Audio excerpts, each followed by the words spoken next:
Grotte des Aigles, 24 août 1793. Il repose, écrivant. Quel jour, quelle semaine, de deuil et de bonheur pour moi comme elle est pleine, et par quel coup de foudre, hélas, ai-je acheté cet enfant, compagnon de mon adversité. Le jour baissait, j'avais passé l'heure après l'heure, errant de site en site autour de ma demeure. Je venais de m'asseoir sur le roc incliné, quand tombant des hauteurs la cascade aminée. Mes jambes et mon front pendaient sur cet abîme, et je suivais à des yeux ce tourbillon sublime, qui, m'enivrant de bruit et d'étourdissement, de mes propres pensées m'ôtait le sentiment. Je dominais de là l'ouverture profonde, où la neige d'été roule en poudre avec l'onde, et le pont naturel qui sur son double bord se dresse, et de mon lac défend l'affreux abord. Mon âme se laissait, indolemment bercée, emporter flots à flots et pensée à pensée, et, se perdant au sein de ces œuvres de Dieu, était déjà bien loin et du jour et du lieu, quand un coup de fusil, que l'écho répercute, tonne et roule au-dessus du bruit sourd de la chute. Je m'éveille en sursaut, je me lève, je vois deux soldats poursuivant deux proscrits aux abois. À peine séparés par une courte avance, les fuyards n'avaient plus qu'une faible espérance.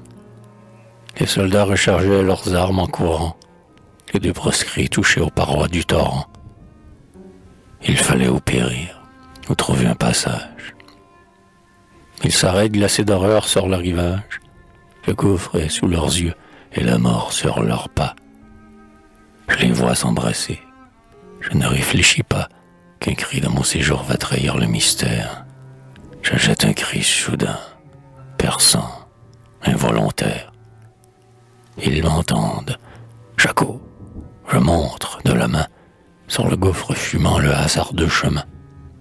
Aussitôt des proscrits le plus âgé s'élancent, donnant la main à l'autre encore dans l'enfance, pour soutenir leur page à court de mon côté. Au droit sommet du pont, ils ont déjà monté. Déjà le plus âgé me tend du haut de l'arche, l'enfant pâle et tremblant, dont je soutiens la marche. Sauvez, sauvez, dit-il, généreux étranger, cet enfant que je veux ou défendre ou venger. J'entraînerai du moins ces bourreaux dans ma chute. Fuyez, et que ma mort vous donne une minute. Déjà les deux soldats, poussés par leur ardeur, sans sonder du ravin et l'immense profondeur, sur ces blocs suspendus, plus polis que la glace, leur crosse à l'épaule avançait sur sa trace. Quand le proscrit les voit au plus horrible pas, il arme son fusil pour un double trépas. 4 éclairs à la fois jaillissent de la pierre. Les 4 coups partis ne font qu'un seul tonnerre. Les deux soldats, frappés par cette double mort, tombent comme un seul bloc, glissent, roulent du bord. En vain leurs doigts crispés et leurs dents convulsives, du pont sans parapet presse, mordent les rives. La cascade les jette à l'abîme ondoyant, leurs jambes et leurs bras plongent en tournoyant. Tout leur corps sur le roc, pillé par l'avalanche, n'est plus qu'un point obscur dans sa poussière blanche. Le proscrit, il les voit tomber, encore debout, sans sa poitrine enfin saignant d'un double coup. Son sang, dont ce regard suspendait seul la perte, s'échappe en des ruisseaux de sa chemise ouverte. Il tente un pas, son pied ne peut le soutenir. Il va rouler, mon bras a su le retenir. Je le traîne expirant sur l'herbe du rivage. Le bonheur et la mort luttent sur son visage.